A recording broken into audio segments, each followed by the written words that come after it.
Tidak ada sufi kok mengeluh, sambat. Kalau kita kan terbiasa mengeluh, jangankan dapat musibah, hujan aja kan kita mengeluh. Panas juga mengeluh. Itu malaikat yang ngurusi cuaca mesti bingung. Ini menungso, ini dikasih hujan sambat, dikasih panas sambat, musim kemarau sambat, musim penghujan sambat. Fana. Jadi fana itu ketika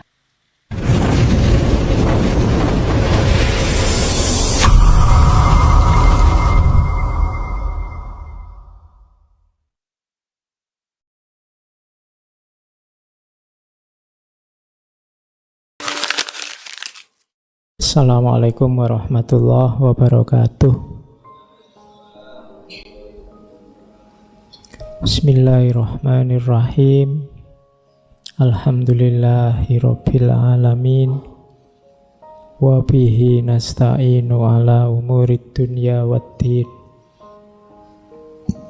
Allahumma sholli wa sallim wa barik ala habibina wa syafi'ina Sayyidina wa maulana Muhammadin wa ala alihi wa ashabihi wa man tabi'ahum bi ihsanin ila yaumiddin. Amma ba'du. Bismillah, kita lanjutkan ngaji kita. Malam hari ini kita ada di sesi terakhir untuk bermuhasabah. Malam hari ini kita bertemu beliau Imam Junaid Al-Baghdadi. Bismillah. Yang pertama tentang tasawuf. Seperti apa sih tasawuf? Seperti apa sih sufi? Dan bagaimana sih jiwa seorang sufi itu? Ini teori-teori yang saya ambil malam hari ini banyak dari kumpulan risalah beliau, Risalah Al-Junaidiyah. Jadi ada satu torekot Junaidiyah yang salah satu torekot Mu'tabaroh. Di Indonesia juga berkembang di beberapa daerah. Kalau itu sudah torekot, biasanya sudah institusi, ada mode-mode asketiknya sendiri. Cuma malam hari ini kita tidak masuk ke torikotnya, kita ambil petuah-petuah ajaran-ajaran beliau. Yang pertama, tasawuf. Tasawuf adalah itu kalimatnya Imam Junaid, Allah menjauhkanmu atau mematikanmu dari dirimu sendiri dan menghidupkanmu di dalamnya besar. Jadi kita hidup, seorang sufi itu berarti hidupnya adalah menepikan dirinya dan menghidupkan Allahnya. Seandainya kamu bayangkan dalam dirimu itu ada dua tombol, yang satu kalau diklik terus lagunya, nyanyiannya lagu dunia, yang satu kalau diklik yang lagunya lagu ilahi, ketuhanan. Sufi itu yang diklik yang ketuhanan. Jadi hidupnya hidup ala ilahi, tidak ala manusiawi. Apa kayak gitu manusiawi, Pak? Kan tadi disebut tidak ala manusiawi, ala ilahi. Lupa normalnya manusia itu kan ya hidup di dunia dengan gaya dunia, dengan mode dunia. Tidak apa-apa kamu hidup di dunia dengan mode dunia, tapi orientasinya ilahi. Apapun yang kamu lakukan, apapun yang kamu kerjakan, ya memang medianya media duniawi, perangkatnya perangkat duniawi, modalnya duniawi, tapi arah tujuan targetnya harus ilahi. Ngaji ini kan duniawi. Kamu butuh baju, kamu butuh kendaraan, kamu butuh kopi, kamu butuh gelas, kamu butuh laptop, kita butuh LCD. Ini kan duniawi semua. Tapi barang-barang duniawi ini kita ajak untuk mengilahi, untuk merohani. Kalau kopi itu kamu ajak melekan nonton sepak bola misalnya, itu kamu ajak duniawi. Tapi kalau kopi kamu jadikan media untuk melekan ngaji, bukan ngaji filsafat lah, nggak mungkin kamu melekan ngaji filsafat. Iya. Jadi kalau melekan ngaji Quran misalnya, kamu ajak dia merohani, mengilahi. Kalau motormu kamu ajak jalan-jalan ke mall, ya dia sedang menduniawi. Tapi kalau kamu ajak ke masjid untuk jamaah, dia kamu ajak untuk merohani, mengilahi. Nah, hidupnya seorang sufi itu seluruh aspeknya dibawa untuk hidup di dalamnya. Itulah yang disebut mengilahi. Kalau kalian nanti belajar mengolah rohanimu, mengilahi, jiwamu akan tertempa. Diilustrasikan di kalimat yang kedua itu. Jadi tasawuf itu menempa jiwa. Katanya Imam Junaid, kita tidak menjalankan tasawuf dengan banyak bicara saja. Qila wa qala, al-qil wal qol. Kita kan seneng belajar tasawuf. Kadang-kadang kita mimpi pengen jadi sufi, terus punya karomah apa, terus bisa menaklukkan orang, bisa menyembuhkan orang, macam-macam cita-citamu. Tapi kebanyakan hanya qila wa qala. Kita hanya wacana. Kalau pas ngaji kayak gini bayanganmu sufi aku ini. Pokoknya ya ngono. Cuma ya pas gini aja wacana. Begitu nanti pulang ya balik kaya asale. Tadinya apa ya besok apa, kembali lagi begitu. Itu namanya qila wa qala. Hanya ngomong saja. Sudah bolak-balik ngaji tema sufi ya jiwamu ndak nyufi-nyufi. Keseharianmu juga ndak berubah.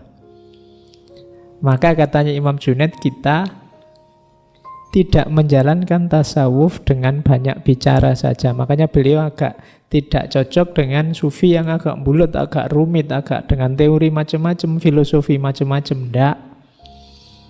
Praktek saja sudah. Tapi kita melakukannya dengan lapar, maksudnya puasa. Meninggalkan senang-senang di dunia, kelezatan dunia. Dan melepaskan segala hal yang menyenangkan dan indah. Karena tasawuf adalah kemurnian hubungan dengan Allah yang dasarnya menghindari kesenangan dunia. Jadi sufi itu hidup di dalam Allah dan praktekkanlah, jangan cuma diteorikan. Itu tuntunan dari Imam Junaid. Kalau sukses, di situ nanti lahir Islam yang rahmatan lil alamin. Nah, nanti di dalam Rosail ada 8 karakter sufi yang ini meneladani para nabi.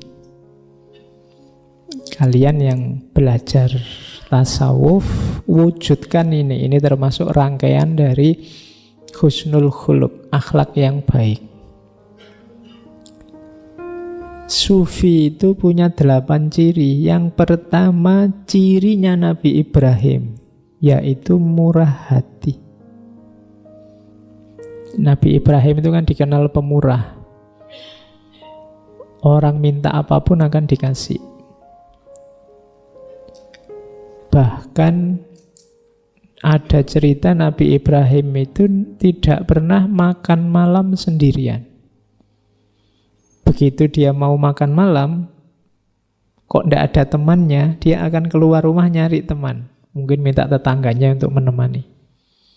Jadi beliau ini sangat pemurah. Jadi ciri sufi yang pertama murah hati. Sufi kok pelit?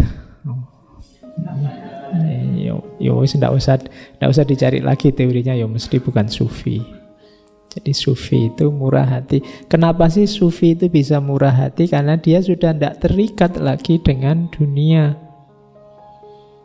Jangankan ada orang minta, orang tidak minta pun kadang-kadang kalau beliau mau, ya hartanya dibagi-bagi, dikasihkan siapa yang ingin. Jadi ciri pertama itu. Ciri kedua, cirinya Nabi Ismail, ridho. Sufi itu selalu ridho, selalu menerima, selalu rela apapun ketetapan Allah atas dirinya. Tidak ada sufi kok mengeluh, sambat. Kalau kita kan terbiasa mengeluh, jangankan dapat musibah, hujan aja kan kita mengeluh. Panas juga mengeluh. Itu malaikat yang ngurusi cuaca mesti bingung. Ini menungso, ini dikasih hujan sambat, dikasih panas sambat, musim kemarau sambat, musim penghujan sambat. Kalau Nabi Ismail ridho, jangankan apa yang dimiliki, bahkan nyawanya sekalipun kalau oleh Allah diminta, diberikan ikhlas. Kan kisahnya Nabi Ibrahim dapat wahyu untuk menyembelih, dan Nabi Ismail tidak pakai mendebat bapaknya. Kalau kamu mungkin kamu ajak debat, itu Allah beneran apa? Apa buktinya? Itu mesti gitu. Oh, tidak bisa ditak, kamu mesti nawar. Tapi kalau Nabi Ismail tidak. Nabi Ismail ngerti bapaknya Nabi, ya, terus kalau memang itu perintahnya Allah, ya silahkan. Ya meskipun tidak bisa ditiru, besok bapakmu tiba-tiba, aku tadi malam mimpi bapakmu bukan Nabi. Ya, tapi ini pelajaran untuk ridho sebenarnya. Apa yang menimpamu, terimalah, ikhlaslah, jangan banyak mengeluh. Jadi sufi berarti ridho. Tidak ada sufi kok protes, komplain. Ya Allah, aku sudah capek-capek berdoa kok tidak dikabul-kabulkan. Tidak ada begitu sufi. Sufi selalu ridho. Yang ketiga, cirinya Nabi Yakub, sabar. Nah, ini kalian semua sudah tahu cerita kesabaran seorang Nabi Yakub. Dari orang konglomerat kaya raya, akhirnya jatuh miskin, anak-anaknya meninggal semua, istrinya meninggalkan dirinya semua, tinggal satu. Terus beliau kena penyakit parah yang baunya luar biasa sehingga harus diasingkan dari masyarakatnya. Tapi beliau sabar. Jadi sabar berarti kayak ridho tadi, tidak mengeluh, menerima semua yang ditimpakan Allah pada dirinya. Itu Nabi Yakub. Oke, yang keempat, cirinya sufi. Ini penting, yang keempat ini katanya Imam Junaid apa? Mampu berkomunikasi dengan bahasa isyarat. Sufi itu punya banyak rahasia karena mereka ma'rifat, ngerti macam-macam. Ada banyak hal yang tidak harus disampaikan begitu saja pada masyarakat, nanti banyak mafsadatnya, seperti ceritanya Al-Hallaj. Maka sufi harus pinter-pinter berkomunikasi dengan bahasa simbol-simbol. Yang semacam ini pelajaran dari Nabi Zakaria. Jadi Nabi Zakaria itu tidak punya anak sampai usia 90-an. Kemudian berdoa, saking sabarnya berdoa, akhirnya dikabulkan oleh Allah ya di usia 90-an itu. Sudah sama-sama tua, istrinya juga sudah sangat tua. Begitu oleh Allah dibilang, kamu akan aku beri anak. Karena Nabi Zakaria terus tanya, buktinya apa? Buktinya adalah engkau ketika nanti berkomunikasi dengan masyarakatmu, kamu tidak bisa ngomong biasa semacam ini, tapi dengan kode-kode, dengan rumus-rumus. Illa romza. Nah itu pelajaran dari sini menurut Junaid, rahasia-rahasia Allah yang dalam itu kadang-kadang butuh komunikasi yang simbolik. Makanya kalau istilahnya Ibnu Arabi kan ada creative imagination, imajinasi kreatif, simbol-simbol yang mudah dipahami. Makanya Suhrawardi pakai simbol cahaya. Nanti mungkin sufi yang lain pakai simbol yang lain. Karena kalau diomongkan apa adanya orang bisa salah paham. Nah, pelajaran dari Nabi Zakaria. Kemudian yang kelima, sufi itu harus tidak terlalu terlibat dengan masyarakatnya. Kalau dalam ajaran sufi ada istilah uzlah. Dalam filsafat kan ada asumsi bahwa orang itu kalau selalu berada dalam kerumunan, dia akan lenyap ditelan kerumunan. Dirinya sendiri bisa hilang ditelan kerumunan. Maka sufi mengajarkan uzlah. Uzlah itu coba menjauh sebentar dari masyarakatmu. Kalau kamu ada di situ terus, nanti lama-lama mana baik mana buruk di situ tidak akan kelihatan. Sekali-sekali menjauh sebentar, dipikir lagi dari jauh. Kalau kalian terlibat terus, nanti kalian tidak kritis, susah untuk refleksi, susah untuk muhasabah. Wong kamu sibuk terus di situ. Menjauhlah sebentar. Makanya para sufi itu kan dikenal dengan tradisi menenggang dunia. Menenggang dunia itu menjauh sedikit, biar bisa melihat dunia agak jauh. Kalau agak jauh nanti akan kelihatan wajahnya dunia yang sejati. Kalau sangat dekat tidak kelihatan. Orang itu ganteng apa cantik kan kelihatan kalau ada jarak. Kalau nempel hidung sama hidung, mulut sama mulut, itu tidak peduli sudah cantik apa tidak cantik. Wong tidak kelihatan. Kalau sudah tidak ada jarak itu sama saja. Jadi cantik apa jelek itu sebenarnya lebih sering urusan jarak. Jadi jaraknya harus pas. Terlalu jauh tidak kelihatan kamu cantik apa jelek, terlalu dekat juga tidak kelihatan. Jadi makanya ya, kamu yang tidak cakep tidak usah minder. Wong itu urusan jarak aja kok. Ya, biasa saja. Tenang aja, itu urusan jarak. Kalau kamu bilang, kamu kok tidak cakep, alah kamu lihat dari jauh kan nanti tidak kelihatan tidak cakepnya. Atau kamu nempel lo sini nanti hilang sudah tidak cakepnya.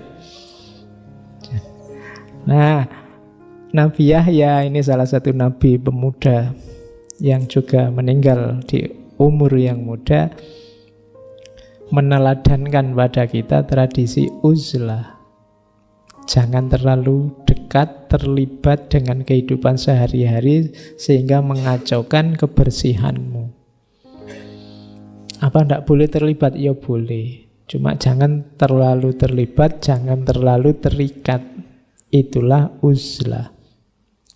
Kemudian pelajaran dari Nabi Musa apa? Kesederhanaan. Isyaratnya pakai jubah wul.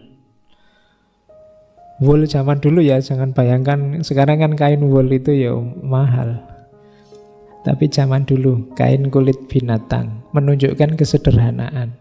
Padahal Nabi Musa itu anak angkatnya raja Fir'aun. Harusnya dia kayak pangeran, cara berpakaian, cara hidupnya. Tapi Nabi Musa lebih suka hidup sederhana. Jadi sufi itu punya kecenderungan gaya hidup sederhana. Kemudian belajar dari Nabi Isa apa? Pengembara. Tidak sempit wawasan, kenapa? Karena pikniknya jauh.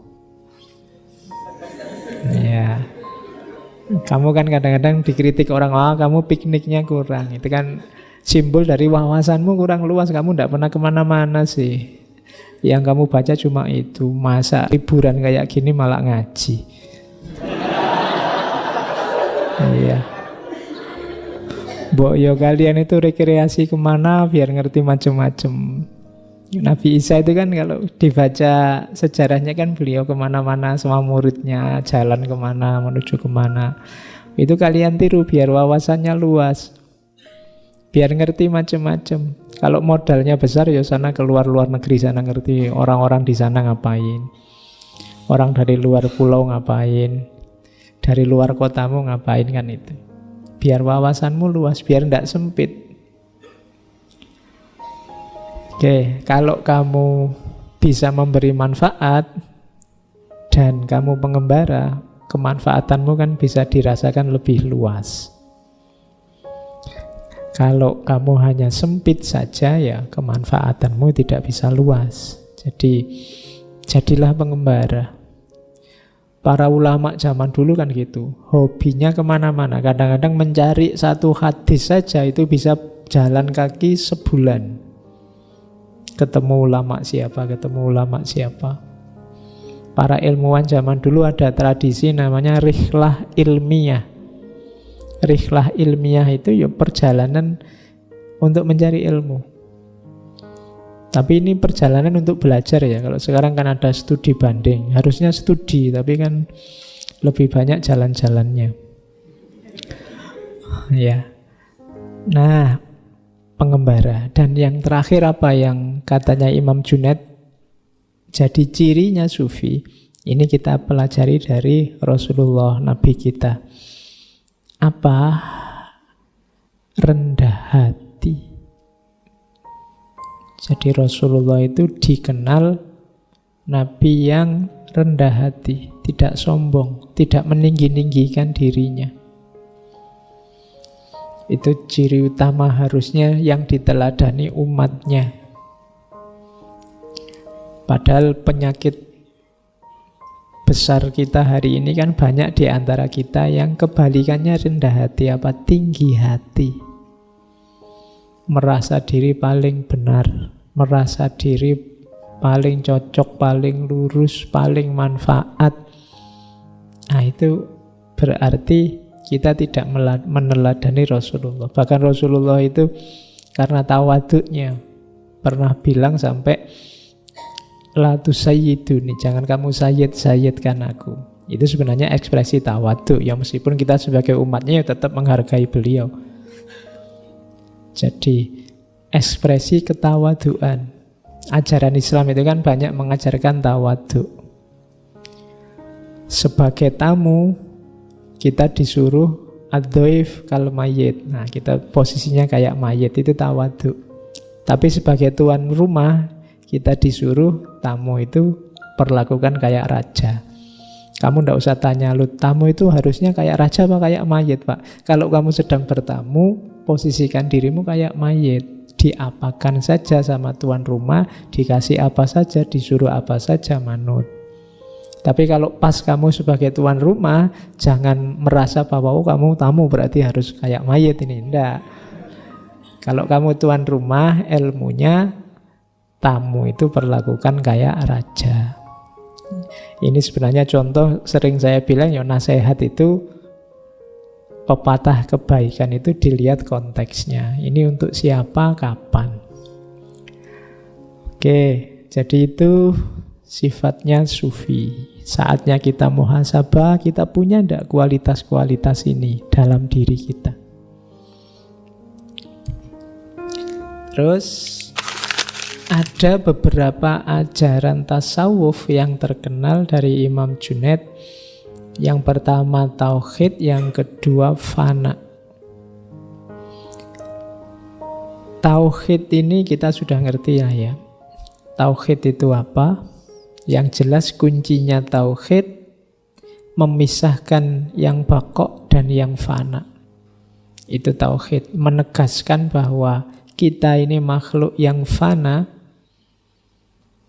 yang segalanya ditentukan oleh Allah yang esa, yang baqo. Nah, Imam Junaid kalau dalam tauhid lebih suka mengambil definisi negatif. Laisa kamislihi syai'un.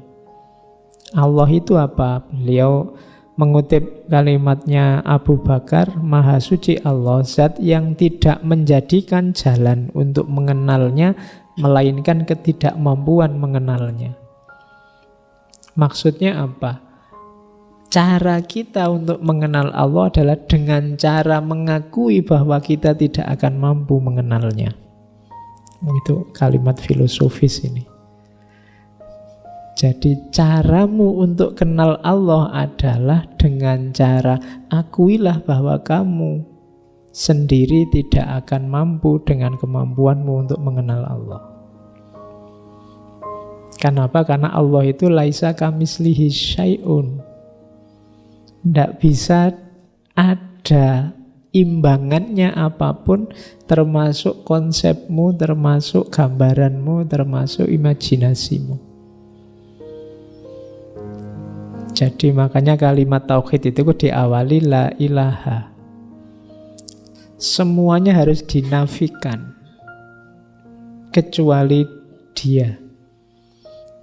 Berarti termasuk pikiranmu, gagasanmu, bayanganmu tentang Allah, nafikan semua. Pokoknya hanya Allah yang ada, yang itu tidak terjangkau olehmu. Gaya semacam ini kalau dalam studi agama disebut teologi negatif. Jadi menegaskan sesuatu justru dengan cara menegasikan. Oke. Itu kayak kamu ditanya, cirinya temanku itu yang kayak gimana sih? Oh, kalau teman yang itu, pokoknya bayangkan yang tidak ganteng berarti dia. Itu kan dari mendefinisikan sesuatu dari negasinya. Pokoknya orang yang tidak ramah, bayangannya semacam itulah. Jadi memahami sesuatu dari negasinya. Nah, memahami Allah justru dari negasi total apapun. Semuanya ditidakkan. Nah, itulah baru kita kenal Allah. Jadi Maha Suci zat yang menjadikan jalan bagi makhluknya untuk mengenalnya melalui ketidakmampuan mengenalnya. Oke. Jadi mudahnya itu. Orang bisa sampai ke level khawasul khawas kalau dia mengalami ini. Fana. Jadi fana itu ketika seorang sufi begitu terpesona dengan Allah, ini nanti hubungannya sama mahabbah, saking terpesonanya dia tidak sadar apapun selain Allah.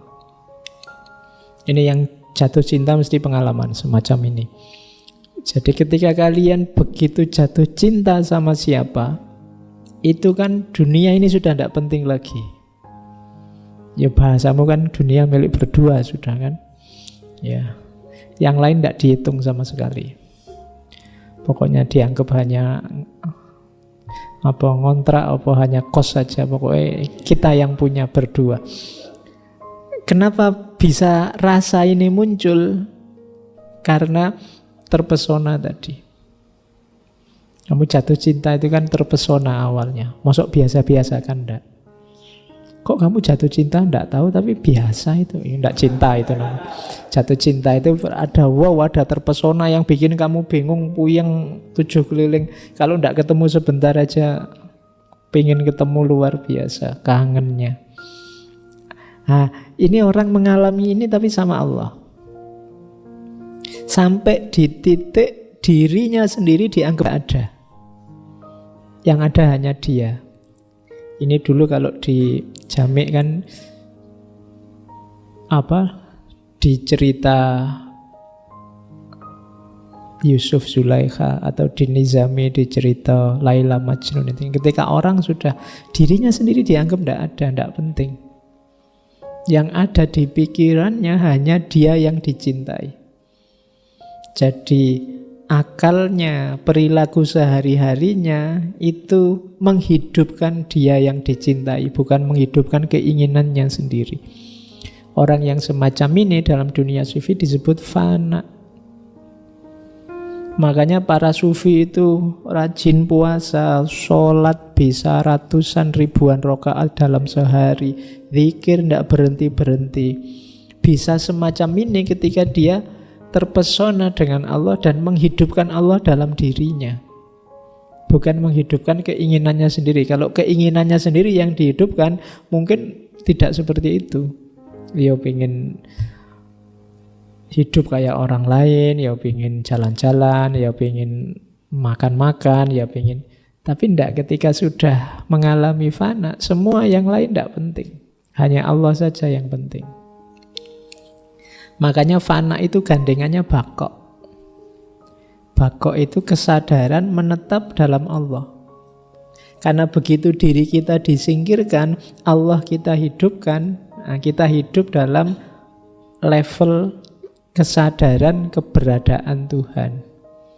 Itu namanya bako. Nah, fana itu kalau menurut Imam Junaid ada step-stepnya.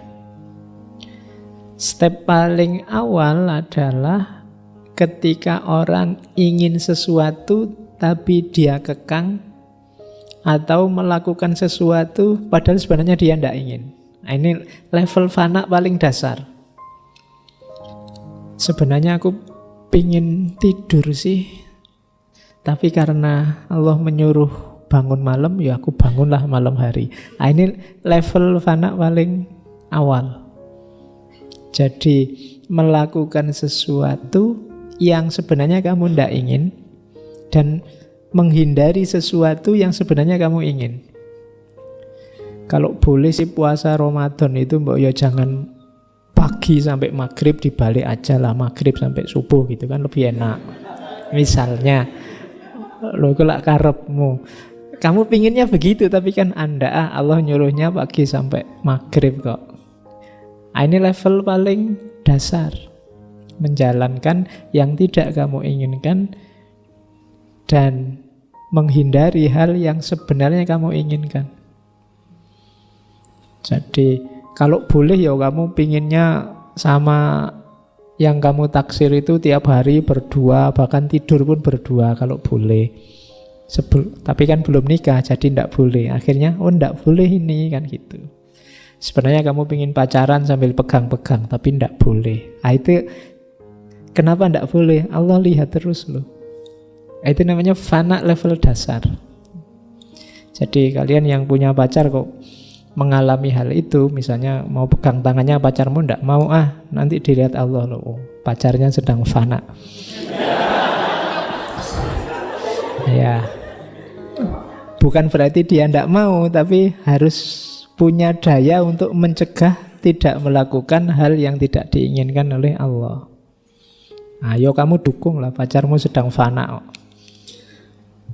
Oke, nah itu level dasar. Sholat misalnya itu kan kadang-kadang kamu yo rodo wegah-wegah piye ngono, tapi karena sudah diperintah Allah ya jalan sajalah. Lumayan kalian ada di level paling awal. Tapi kalau bisa naik satu level lagi. Naik satu level itu, kalau tadi kan masih ada keinginannya yang kalian tahan. Kalau di level 2 sudah tidak pengen lagi. Kalau tadi masih ada pengen pegang tangannya, kalau di level 2 sudah tidak pengen lagi. Jadi ini berarti sudah lebih mantap. Saking terpesonanya oleh Allah, sampai yang semacam itu sudah tidak pengen lagi. Keinginannya tidak ada untuk yang jelek-jelek. Atau keterpaksaan melakukan yang wajib-wajib sudah tidak ada. Rasa terpaksa itu tidak ada, rasa ingin yang enak-enak saja itu tidak ada. Itu level 2. Kalau di level pertama tadi masih ada inginnya, di level kedua tidak ada. Naik satu level lagi, ini level yang tertinggi. Kalau ini sudah hubungannya dengan kesadaran. Kesadarannya, mode hidupnya sudah tinggal Allah saja. Ini yang definisi utuhnya fana itu ada yang di level 3 ini. Jadi hidup dengan kesadaran Allah. Kalau sekarang kan kita ngaji, kita jalan-jalan, kita makan, minum, kuliah, kerja, itu kan dengan kesadaran aku. Aku yang manusia, aku yang dosen, aku yang mahasiswa, aku yang pegawai, ini kan kesadaran aku. Orang fana itu kesadaran ini sudah tidak ada. Yang ada adalah kesadaran Allah. Seperti orang jatuh cinta tadi, yang ada di pikirannya hanya Allah saja dan Allah terus. Aku ini hamba Allah, aku ini makhluknya, aku ini pokoknya terus itu kesadaran Allah terus menerus. Sisi kemanusiaannya ada di pinggir. Berarti orang ini menetap dalam kesadaran Allah, itulah bako. Jadi dari fana menuju bako. Inilah 3 rangkaian ajaran utama dari Imam Junaid: tauhid, fana, dan bako.